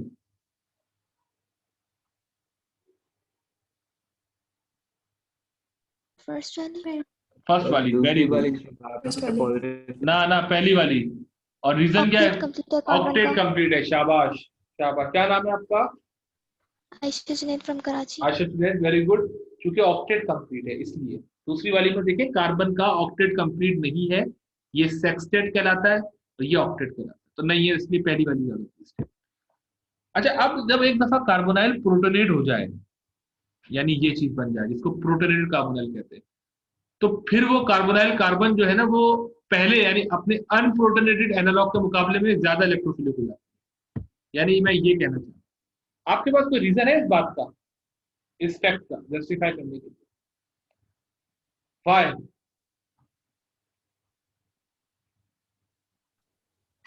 क्योंकि वो कोई भी जो इलेक्ट्रॉन डोनेटिंग स्पीशी आएगी अपना हाइड्रोजन लूज करने की टेंडेंसी रखेगा। नहीं नहीं नहीं, सर ऑक्सीजन पहले इलेक्ट्रोनेगेटिव एलिमेंट होता है कार्बन से ज्यादा, तो एग्जैक्टली सर उसके साथ कार्बन ने डबल बॉन्ड बनाए हुए हैं, तो सर ऑक्सीजन के ऊपर जब पॉजिटिव चार्ज आ गया तो सर वो कार्बन से ज्यादा इलेक्ट्रॉन खींचेगा, तो इसकी वजह से इलेक्ट्रॉन डेंसिटी ऑक्सीजन की तरफ ज्यादा हो जाएगी और कार्बन की तरफ फिर कम हो जाएगी। बेहतरीन जवाब दिया आपने। क्या नाम है आपका? मोहम्मद इस्माइल फ्रॉम लाहौर। बेहतरीन, वेरी ऑसम, वेरी इंप्रेसिव।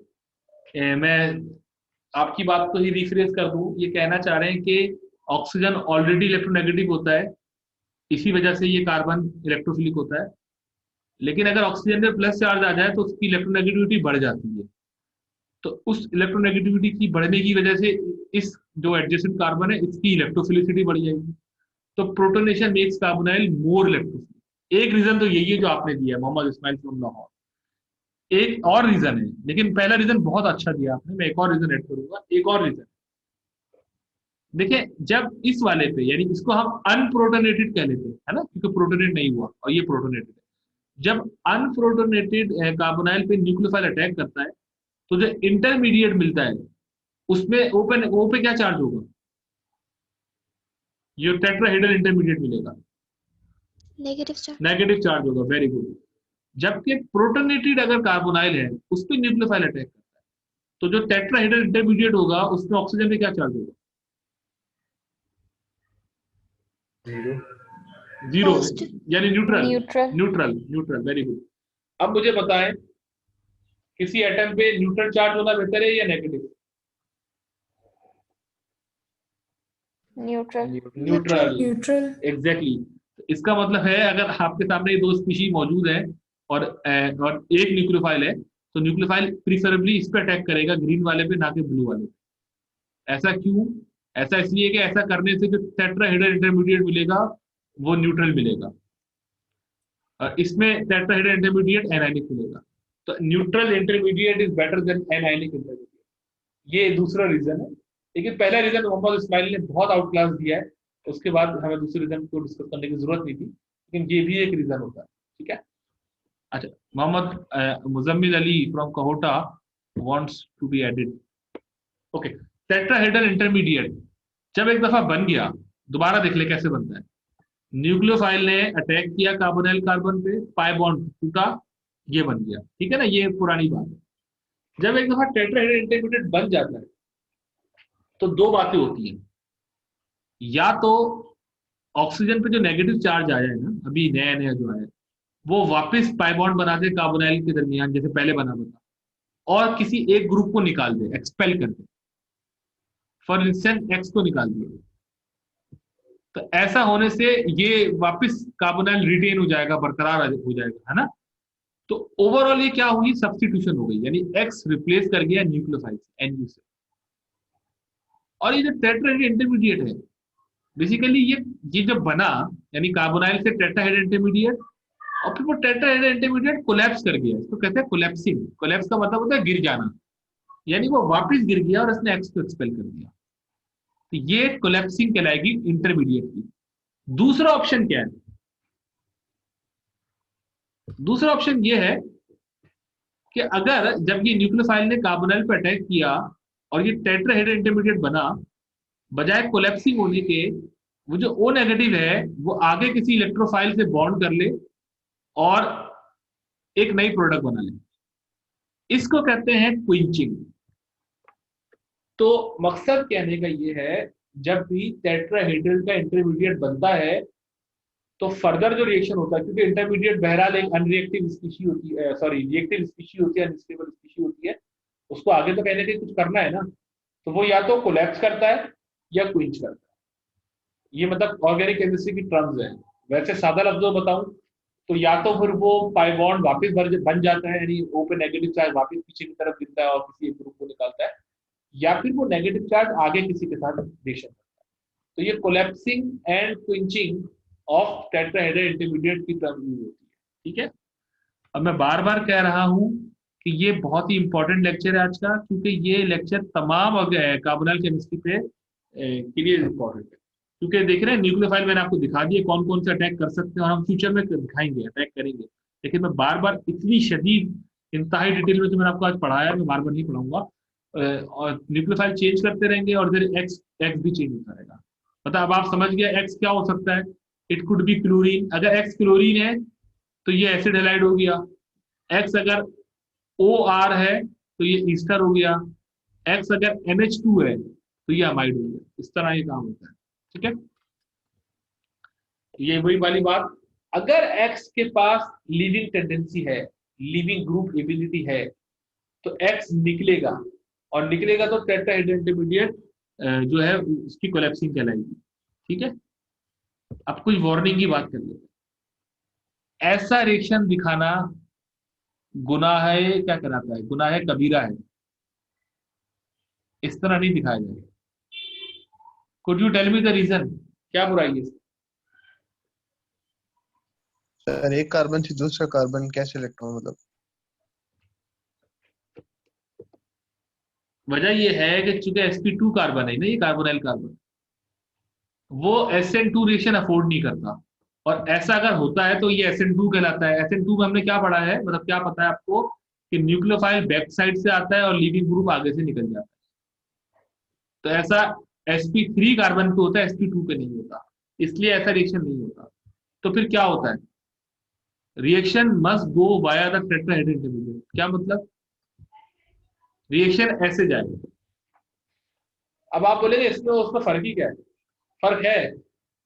ये जो रेड वाला डबल प्लग एरो दिखाया है ना, इसका मकसद है कि आपको ये इंप्रेशन दे रहा है कि जब न्यूक्लियोफाइल ने अटैक किया था कार्बोनाइल कार्बन पे, तो पहले पाई बॉन्ड टूट के ऊपर जाएगा, O नेगेटिव आएगा यानी कि टेट्राहेड्रल इंटरमीडिएट बनेगा, फिर O नेगेटिव वापस कोलैप्स करेगा नीचे की तरफ और इसको एक्सपेल कर देगा, यानी कोलैप्सिंग ऑफ टेट्राहेड्रल इंटरमीडिएट। तो ये रेड, अब या तो आप, ये हमने स्टेप सेव करने के लिए ऐसा दिखाया डबल प्लग एरो या डबल हेडेड एरो, वरना आप एक लंबा तरीका दिखाते कि पहले टेट्राहेड्रल इंटरमीडिएट बनाए फिर वहां से कोलैप्स करें। लेकिन बहरहाल दोनों सूरतों में आपको टेट्राहेड्रल इंटरमीडिएट दिखाना या बनाना जरूरी होता है। अगर आप ये काम कर देंगे तो ये एरर होगा ऑर्गेनिक केमिस्ट्री का। ठीक है, ये मुजम्मिल अली फ्रॉम कोहोटा ये लिखते हैं, we can not get a lone pair on carbon. Yes, we can not get for the this particular case. अच्छा, ये आप, ये जो आपने दिखाया है ये SN1 रिएक्शन है? नहीं ये SN1 भी नहीं है, नहीं ये SN2 है, ये कुछ भी नहीं है। इसको nucleophilic substitution and carbonyl carbon ही के नाम से इसको पढ़ा जाता है, यानी इसका नाम नहीं है कोई specific SN1 SN2 E1 E2 इस तरह का कोई नाम नहीं है। अच्छा, ये मुजम्मिल अली आप कहना है क्या चाह रहे हैं, जरा मुझे ओरली बताएं। सर आपने ये क्वेश्चन पूछा है ना कि ये गुनाह के बिना, उसका बस जवाब दिए। अच्छा, वो तो मैं भी मजाक में गुनाह का बिना कह रहा था, ये गुनाह स्वभाव की बात नहीं है। हाँ, उसका जवाब आपने सही दिया है कि उस पर SN2 सब्स्टिट्यूशन नहीं हो सकता। अच्छा खैर, relative reactivity between aldehyde and ketone. हम कहते हैं कि एल्डिहाइड ज्यादा रिएक्टिव होता है कीटोन से, इसकी वजह बता दें आप। उसका हाइड्रोजन प्रेजेंट होता है। सॉरी, दोबारा बताएं। ये जो हाइड्रोजन प्रेजेंट में भी इस वजह से। हाँ, मे बी, वेरी गुड, सही कह रहे हैं, सही कह रहे हैं। बेसिकली देखिए दो फैक्टर्स हैं, एक कहलाता है स्टेरिक फैक्टर, एक कहलाता है इलेक्ट्रॉनिक फैक्टर। तो आपने जो बात करी ना वो यही है, चूंकि हाइड्रोजन प्रेजेंट है तो स्टेरिक फैक्टर नहीं है, स्मॉल ग्रुप अटैच है, तो इसलिए न्यूक्लियोफाइल जब हमला करने आएगा तो उसको उतनी परेशानी नहीं होगी, छोटा सा ग्रुप सामने मौजूद होगा, उसको आराम से बाईपास करता हुआ अटैक करके बॉन्ड कर लेगा न्यूक्लियोफाइल, स्मॉल ग्रुप इसलिए। जबकि यही H यानी एल्डिहाइड ना हो, कीटोन हो, तो न्यूक्लियोफाइल के लिए थोड़ी सी परेशानी तो होगी ना। तो एल्डिहाइड में H होता है, कीटोन में कोई अल्काइल होता है, तो न्यूक्लियोफाइल इसलिए पसंद करेगा कि मैं एल्डिहाइड पे हमला करूं ना कि कीटोन पे, अगर चॉइस हो तो। वैसे तो कीटोन भी बहुत रिएक्टिव होता है, ऐसी बात नहीं है, लेकिन बहरहाल एल्डिहाइड बहुत ज्यादा रिएक्टिव होता है। तो ये तो स्टेरिक फैक्टर हो गया। दूसरा इलेक्ट्रॉनिक फैक्टर, आप जानते हैं कि एल्काइल ग्रुप होता है electron donating group, positive I effect, inductive effect offer करता है, ऐसी है ना। और आप ये भी जानते हैं, हाँ, और आप ये भी जानते हैं कि कार्बोनाइल कार्बन इलेक्ट्रोफिलिक होती है, अभी हमने बात की थी। तो आप खुद बताइए कि अगर दो एल्काइल ग्रुप लगे होंगे जैसे कीटोन में होते हैं, तो दोनों तरफ से डोनेशन मिल रही होगी कार्बोनाइल कार्बन को, जबकि एल्डिहाइड में एक तरफ से मिल रही होगी। तो जब दो तरफ से इलेक्ट्रॉन डोनेशन मिलेगी तो इस सेंट्रल कार्बोनाइल कार्बन की इलेक्ट्रोफिलिसिटी कम हो जाएगी ना, क्योंकि हम तो चाहते हैं कि जो सेंट्रल कार्बोनाइल कार्बन है ये मैक्सिमम इलेक्ट्रॉन डेफिशिएंट रहे ताकि अच्छा इलेक्ट्रोफाइल बन जाए। और ऐसा उसी वक्त हो सकता है कि आप इस कार्बोनाइल कार्बन को बचाएं डोनेटिंग ग्रुप के होने से। तो कीटोन इसलिए कम रिएक्टिव होता है क्योंकि उसके दो डोनेटिंग ग्रुप लगे होते हैं और वो दोनों कार्बोनाइल कार्बन को दे रहे होते हैं इलेक्ट्रॉन। और एल्डिहाइड में एक तरफ से आ रहा होता, चले वो अफोर्ड कर लेगा, बर्दाश्त कर लेगा, कम से कम दो तरफ से तो नहीं आ रहा होता। तो ये इसका रीजन है एल्डिहाइड के ज्यादा रिएक्टिव होने का, कि वो इलेक्ट्रॉनिकली भी फेवर्ड है और स्टेरिकली भी फेवर्ड एल्डिहाइड। ठीक है, अब बाकी जो और कार्बोनाइल कंपाउंड होते हैं उनमें ये ऑर्डर होता है रिएक्टिविटी का। अच्छा, अब आप इनको जस्टिफाई कर सकते हैं कि हम एसिड क्लोराइड को सबसे ज्यादा रिएक्टिव क्यों कह रहे हैं और अमाइड को सबसे कम क्यों कह रहे हैं, चारों। एसिड में एसिड सर क्लोराइड में क्लोरीन जो 2 होता है वो इलेक्ट्रोनेगेटिव है। नहीं नहीं, क्लोरीन इलेक्ट्रोनेगेटिव जो तो होता है वो ऑक्सीजन ज्यादा इलेक्ट्रॉन होता विड्रॉइंग ग्रुप होता है ना, तो इस वजह से। है। अच्छा, मैं आपकी बात का जवाब देता हूँ पहले। जो अभी आपसे पहले स्टूडेंट कह रहे थे इलेक्ट्रोनेगेटिविटी, तो आपके सामने है कि क्लोरीन की इलेक्ट्रोनेगेटिविटी कम होती है और ऑक्सीजन की ज्यादा होती है। तो इस हिसाब से तो ईस्टर को ज्यादा रिएक्टिव नहीं होना चाहिए था एसिड क्लोराइड के सामने। तो इलेक्ट्रोनेगेटिविटी जवाब नहीं है। बेसिकली जवाब ये है। सर हमने यही पढ़ा। सर जो अच्छा क्लोरीन रुक होता है जाए, वो एक मिनट इलेक्ट्रॉन। एक मिनट। उस्मान है ना आप?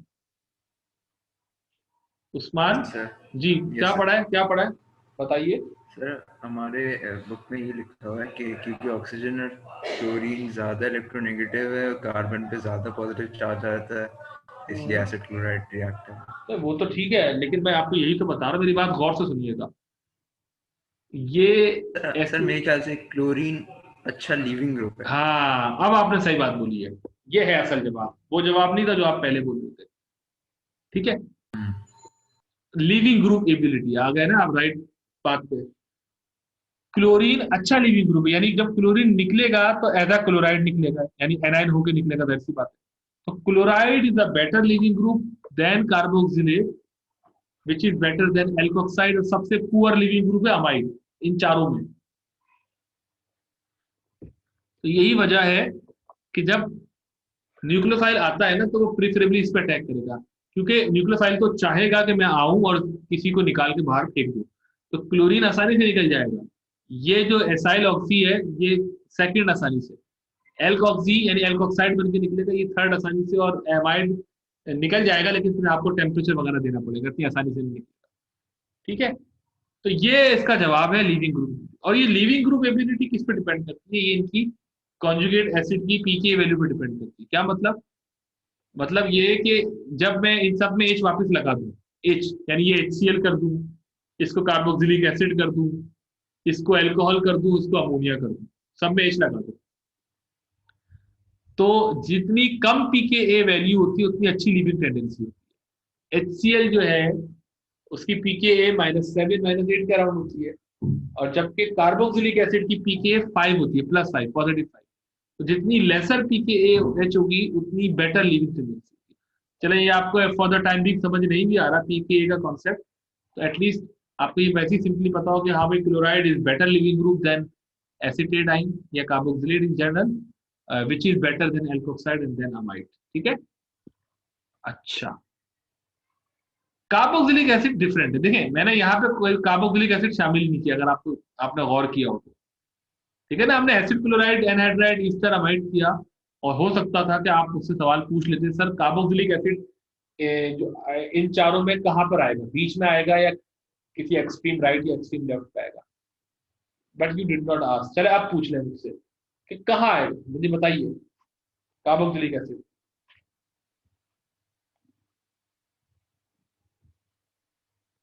सर उसकी रिएक्टिविटी शायद सबसे कम होगी बिकॉज OH होता है वो बहुत मतलब अच्छा लिविंग ग्रुप नहीं होता। अच्छा सर एस्टर के आगे आएगा शायद। शायद असल में वो कहीं नहीं आएगा, उसको हम इस पैटर्न में डाल ही नहीं सकते। मैं आपको रीजन देता हूँ। देखिए इन चारों में मुश्तरक बात क्या है, कॉमन, कि जब न्यूक्लियोफाइल आता है तो वो कार्बोनाइल पे अटैक करता है और टेट्राहेड्रल इंटरमीडिएट बना लेता है, फिर टेट्राहेड्रल इंटरमीडिएट कोलैप्स करके लिविंग ग्रुप निकाल देता है ना, ये तो कॉमन बात होगी। अच्छा आप सोच रहे होगे सर ये कॉमन आप कार्बोक्सिलिक में भी कह लें कि न्यूक्लियोफाइल आएगा उस कार्बोनाइल पे अटैक करेगा, फिर पाई बॉन्ड ब्रेक होगा, फिर वापस रिटेन करेगा, फिर हाइड्रोक्साइड निकाल देगा। लेकिन नहीं, वेट, इंतजार करें, होगा क्या। ये आपके सामने न्यूक्लियोफाइल है, ये कार्बोक्सिलिक है। तो जब न्यूक्लियोफाइल कार्बोक्सिलिक पे हमला करता है ना, तो वो बजाय इसके कि कार्बोनाइल कार्बन पे अटैक करे वो एसिडिक हाइड्रोजन निकाल देता है। ठीक है, और ऐसा करने से हमें क्या मिल जाता है, कार्बोक्सिलेट सॉल्ट मिल जाता है। तो मकसद क्या है कहने का, गौर से सुनिएगा कि न्यूक्लियोफाइल डायरेक्ट इस कार्बोनाइल पे अटैक नहीं करता, वो इधर अटैक करता। तो न्यूक्लियोफाइल जब कार्बोक्सिलिक से रिएक्शन कर रहा होता है ना, तो उसके पास कार्बोनाइल कार्बन पे अटैक करने से ज्यादा बेहतर ऑप्शन आ जाता है कि वो इस एच को निकाल ले। मोहम्मद उस्मान आप पूछ सकते सवाल। सर ये जरूरी है कि हम न्यूक्लियोफाइल के परस्पेक्टिव से देखें, इलेक्ट्रोफाइल के जरिए नहीं देख सकते? इलेक्ट्रोफाइल वहाँ अच्छा, ऑक्सीजन से अटैच कर सकते हैं। वो रिएक्टिविटी की पैटर्न की बात कर रहे हैं ना? जी बिल्कुल वहां से देख सकते हैं, लेकिन मतलब बताओ क्या वहां पे, वहां से तो सारे ही कार्बोनाइल का ऑक्सीजन जो है ना वो इलेक्ट्रोफाइल पर अटैक कर लेंगे, तो वहां कंपैरिजन नहीं बन पाएगा, मतलब आप उसको उस कंपैरिजन को स्टडी नहीं कर पाएंगे। देखिए ना यहाँ पे तो आपके पास लिविंग ग्रुप टेंडेंसी मौजूद है, पीके वैल्यू मौजूद है, वहां पे तो आप नहीं कर पाएंगे। हालांकि वहां से निकल सकता है, तो उसका एक लंबा तरीका मैं बता दूं क्या होगा। आप तमाम कार्बोनाइल ऑक्सीजन को इलेक्ट्रोफाइल से या हाइड्रोजन से अटैच कर दें, फिर सबकी एनर्जी कैलकुलेट करें और फिर उस बुनियाद पर कुछ फैसले वगैरह करें, लेकिन बहरहाल वो एक अलग चीज है, उससे मुश्किल होगा, ये बड़ा आसान है। अच्छा, सर न्यूक्लियोफाइल उसकी थ्योरी नहीं है, उसकी थ्योरी नहीं है जो इलेक्ट्रोफाइल अगर बहुत ऑक्सीजन अच्छा क्वेश्चन पूछा, मेरे इल्म में नहीं है थ्योरी इसकी, वैसे होनी तो चाहिए, ऐसी बात नहीं है, क्योंकि कोई बहुत यूनिक टॉपिक तो नहीं है सर, लेकिन फिर वही बात है, अगर थ्योरी है भी तो वो तो फिर न्यूमेरिकल बेस्ड हो गई ना। आपको फिर नंबर दिखा के थ्योरी के जो जो एनर्जी की जो कैलकुलेशन है, आपको कन्विंस करना पड़ेगा। क्या ये आसान नहीं है कि आपको वैसे ही बताया जाए कि यार क्लोराइड बेटर लिविंग ग्रुप होता है देन एसिड और कार्बोक्सिलेट के, देन एल्कोक्साइड के, देन अमाइड के, तो ये एक वजह है, वरना उसकी थ्योरी होगी यकीनन, लेकिन उससे फिर कंपैरिजन को एक्सप्लेन करना तो इतना कन्विंसिंग नहीं होगा स्टूडेंट के लिए, शायद ये वजह समझ होगी। गया। मेरी अंडरस्टैंडिंग ये है, ठीक है। अच्छा खैर, अच्छी आपने बात करी। अच्छा, इसका मतलब है न्यूक्लियोफाइल जब कार्बोक्सिलिक पर अटैक करेगा तो वह एज अ बेस सर्व करेगा, क्या ख्याल है? बेस बन गई ना, बेस का मतलब क्या होता है? जो प्रोटॉन पर अटैक करे।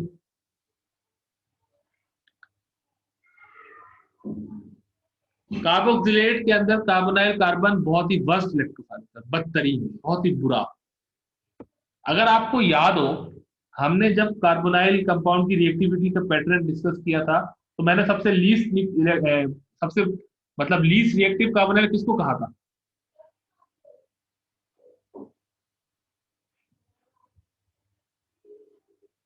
जी, अमाइड को, वेरी गुड, अमाइड को कहा था ना। अब मैं कह रहा हूं कि ये अमाइड से भी बुरा है, यानी अमाइड के बाद आप कार्बोक्सिलेट को रख सकते हैं, यानी ये यहाँ पे इसके भी बाद, लेकिन मैं बात किसी कर रहा हूँ कार्बोक्सिलेट की, यानी सॉल्ट की, कार्बोक्सिलिक एसिड की बात नहीं कर रहा, कार्बोनाइल OH की बात नहीं कर रहा, मैं कार्बोनाइल O नेगेटिव की बात कर रहा हूँ, ठीक है। और मैं अभी भी कह रहा हूँ कार्बोक्सिलिक को आप इसमें फिट नहीं कर सकते, देखिए कार्बोक्सिलेट सॉल्ट को जरूर कर सकते हैं आखिर में, अमाइड से भी पुअर इलेक्ट्रोफाइल, ठीक है भाई। तो ये हो गई बात खत्म। आखिरी टॉपिक पढ़ते हैं, 10 मिनट शायद और चलेगा, फिर हम ऑफ कर देंगे आज का लेक्चर। बर्गीडुनिस ट्रेजेक्टरी।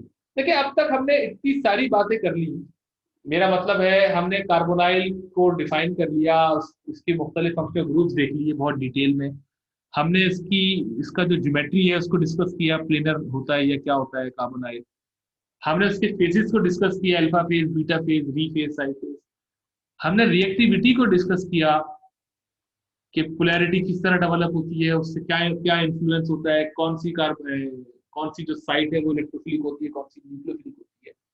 हमने इसका जो इंटरमीडिएट है उसको डिस्कस किया, यानी जब न्यूक्लियोफाइल अटैक करता है तो कहाँ करता है और क्या बनता है बीच में।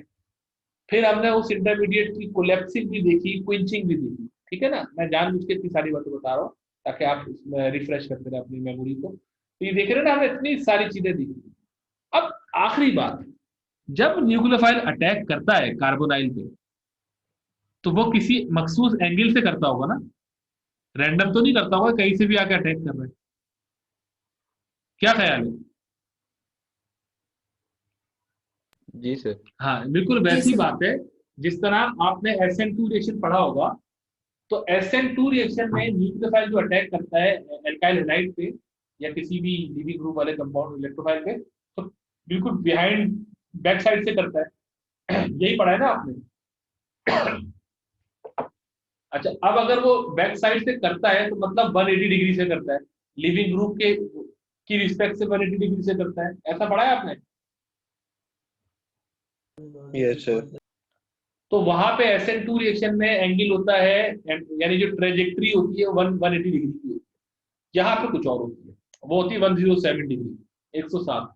अब ये 107 में ऐसी क्या खास बात है? ये डिस्कस करना है हमें इन 10 मिनट के अंदर। ये कहते हैं कि direction from which the nucleophile approaches the carbonyl group, वो उसको हम ट्रेजेक्टरी कहते हैं। थोड़ी सी बात आपको रिकॉल करना पड़ेगी।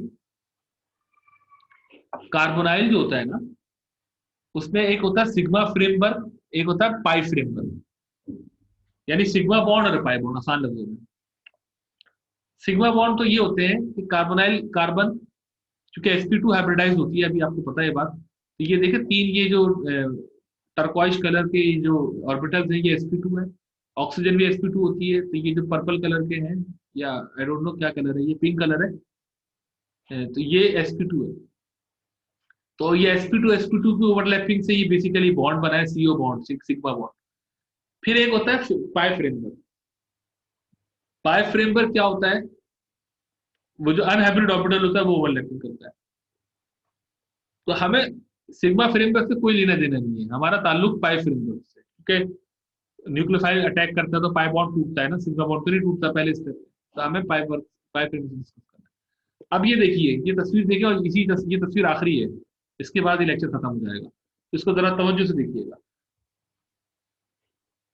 ये कार्बोनाइल है, इस पे ये जो कौन सा कलर है, ये ब्राउन कलर का जो ऑर्बिटल है ना, ये बेसिकली लूमो है, लोवेस्ट अनऑक्युपाइड मॉलिक्यूलर ऑर्बिटल। ठीक है, ये ग्रीन वाला न्यूक्लियोफाइल का होमो है, यानी ऑर्बिटल है। तो होमो न्यूक्लियोफाइल का कार्बोनाइल के लूमो पे अटैक करता है। तो अब ये इस वक्त जो एंगल दिखा रहे हैं, ये कितना है, 90 डिग्री है ना, कार्बोनाइल की रिस्पेक्ट से। मोहम्मद उस्मान जी। जी सर। मोहम्मद उस्मान जी, लूमो कैसे हुआ ब्राउन वाला? ब्राउन वाला लूमो ऐसे हुआ है, ये लंबी साइंस है कि जब 2 एटॉमिक ऑर्बिटल्स आपस में कंबाइन होते हैं तो वो 2 मॉलिक्यूलर ऑर्बिटल जनरेट करते हैं। ठीक है, एक हायर एनर्जी पे जाता है, एक लोअर एनर्जी पे जाता है।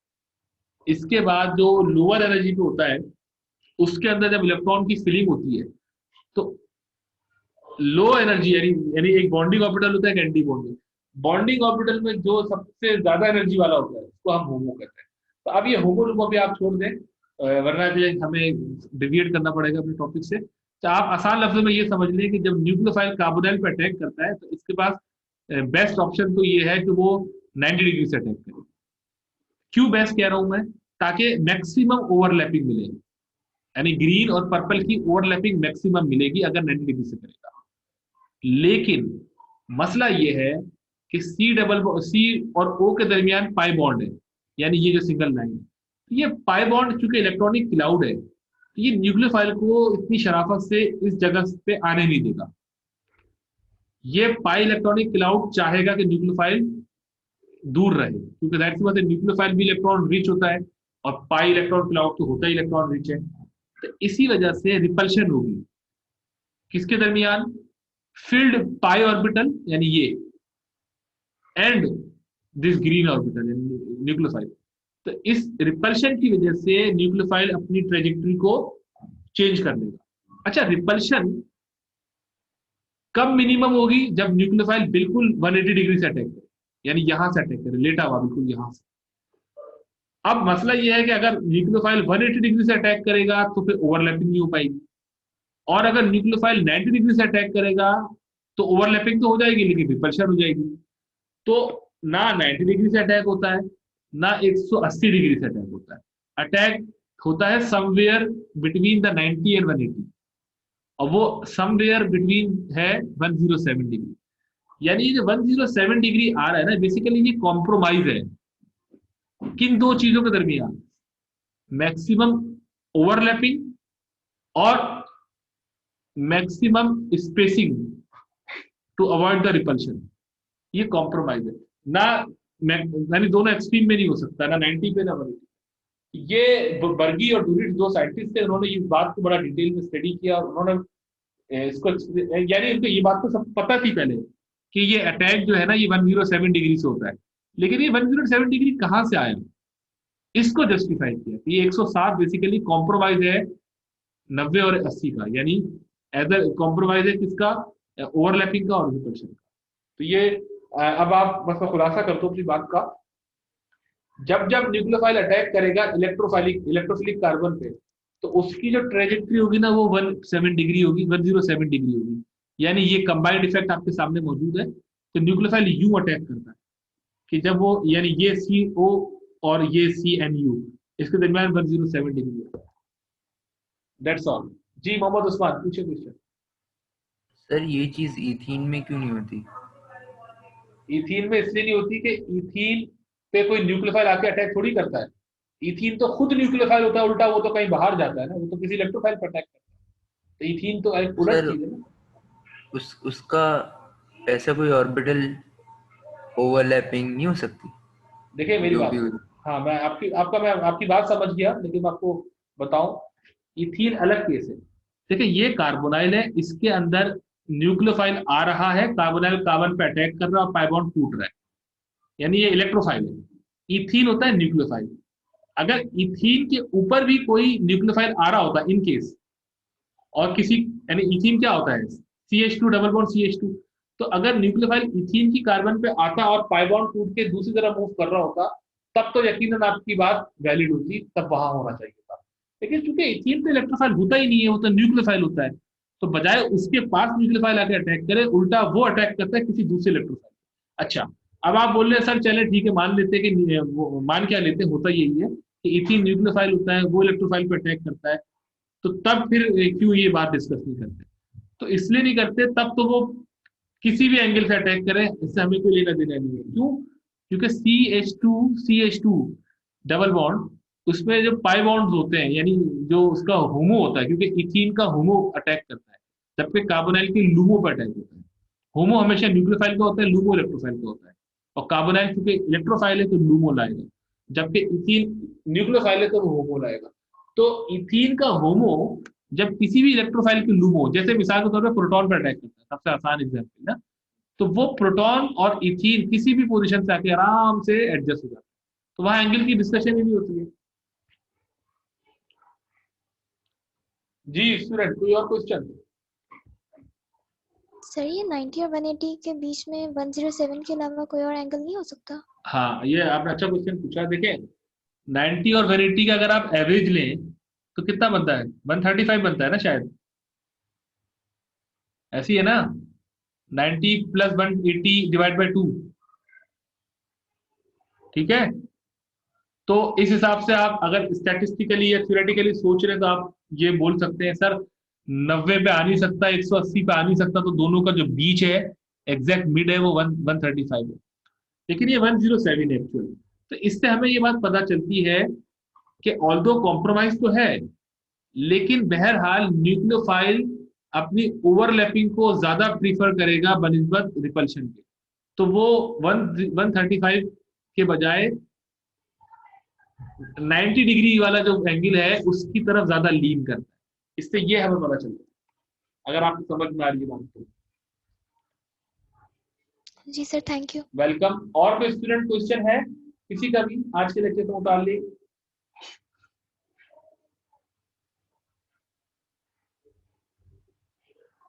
नो? तो okay, that's all for today.